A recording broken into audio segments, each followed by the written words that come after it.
Hello everyone, welcome back to another video on how to fix online. In today's video, I am going to show you how to fix login problems with Mstock account. If you are having trouble logging into your account, here are some fixes you can try. The first thing to do is to check that you have a stable internet connection, either through Wi-Fi or cellular data. Then try logging in again. Also make sure that you are typing your information correctly. The second step is to clear your browser cache and cookies. Sometimes stored data in your browser can cause login issues. To do this, open your browser and click on the three dots at the bottom right corner. Then find the history button. After clicking on the history button, you can find the delete browsing data button.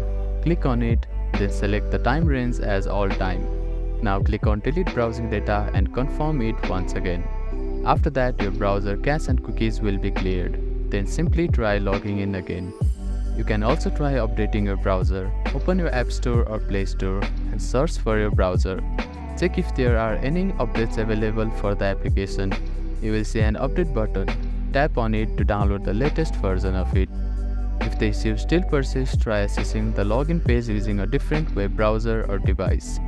I hope these fixes helped you to get logged into your account. If none of the above steps resolve the issue, reach out to the Mstock customer support for assistance. They may be able to provide further troubleshooting steps and help you solve your problem. If you have any questions, please let me know in the comments below. Do not forget to like and subscribe for more helpful tips and tutorials. Thank you for watching.